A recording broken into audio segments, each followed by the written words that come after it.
Our beloved Messenger of Allah sallallahu alaihi wasallam is reported to have said, "Min iqtirab as-sa'ah intifakhul ahillah."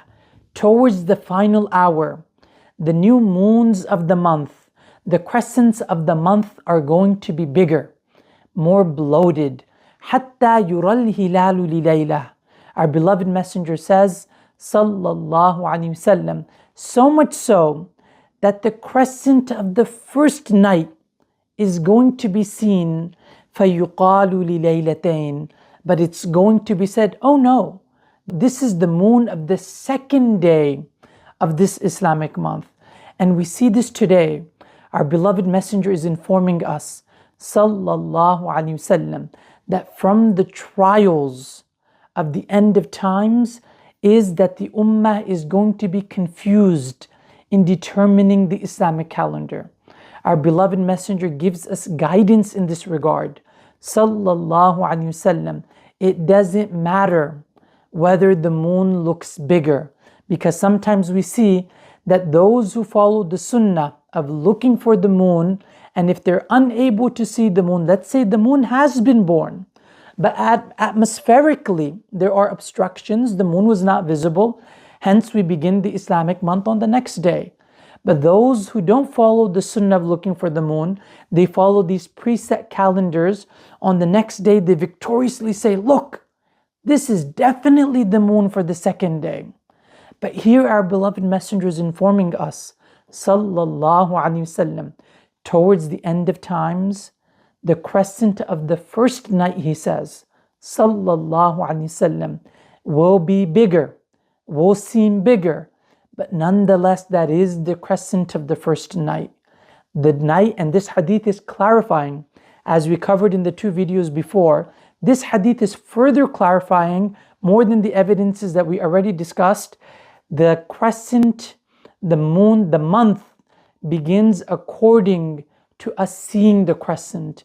And if we don't see it, then we begin it on the next day. Now, many of our masajid are run by very hardworking, very sincere people. They sacrifice behind the scenes, I know many of them, they sacrifice much of their personal lives to be of service to the masjid and to be of service to the ummah. But another truth is, many of our masajid are run mostly by people who have not studied the deen. That's not their field of study. Just like every field of study, Islamic law has a very rich scholastic history. And from its history, there is consensus that the Islamic month is not to be begun by preset calendars and these estimations.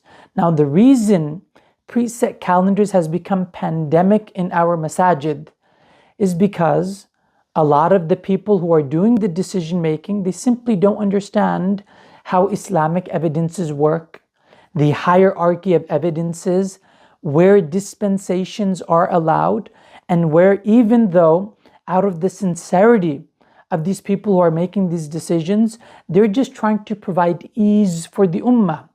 But they don't understand that sometimes if ease is being provided, and this is, let's be honest, it's a first world ease, it's not that big of a deal, but nonetheless, you're providing ease at the expense of going against the sunnah.